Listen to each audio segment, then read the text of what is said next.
This week's episode, lanes. We've got lanes in Dynasty TCG, and you guys are going to find out why right now, because I'm going to explain it to you. The whole concept of Dynasty TCG is a battlefield simulation, and to have a battlefield you need a space to play, right?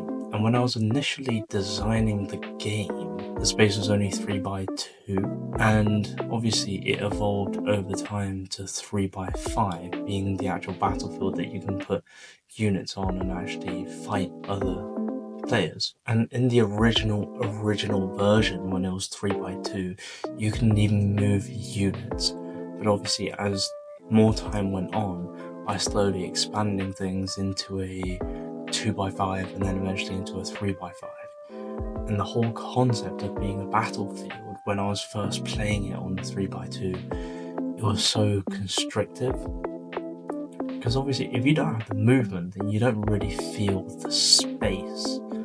But then as I made it bigger, because it didn't feel right, it was slightly better, but it just felt too narrow. Because if you want to move your troops, obviously you want to move it in all different types of directions.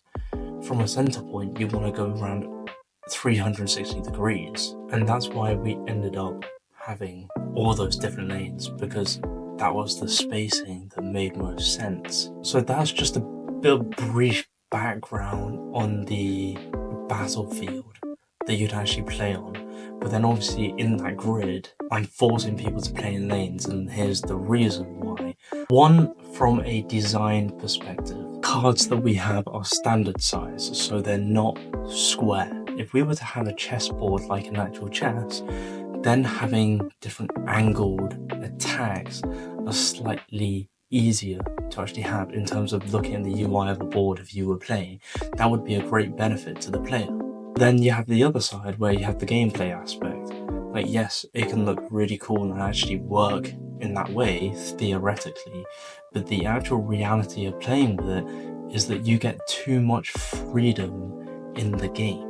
I'm not trying to say it in a bad way, but it took away again from the way that a game is supposed to be played. So if you have all your lanes open and your opponent has all your lanes open, and you had a card in the back right corner and your opponent had a card in the back, you or your opponent has like a card, in two different areas, and then you can just choose to attack him. If let's say the game permitted you to do so with that type of range, then you would just constantly not really care about where you are. One core aspect that I really wanted to really put into the game was that movement mechanic and spacing. Then there's a whole nother level to gameplay, because you're not just looking at, well, I can just kind of choose any opponent to go up against. It's more so I have to move to get to this opponent, but then that keeps me vulnerable for my opponent. So there's actions and consequences to what you're doing. Of course, every other game has that as well.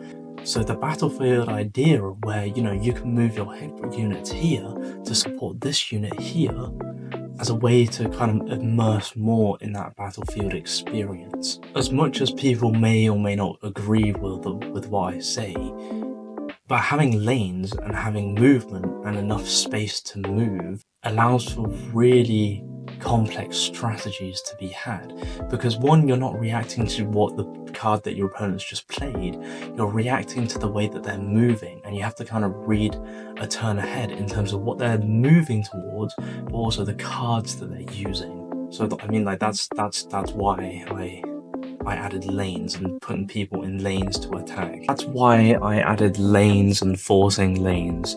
Again, hope you liked this video this week. All our special mentions right here. Thank you for supporting the game. Links all down below, and I'll catch you on the next one next week.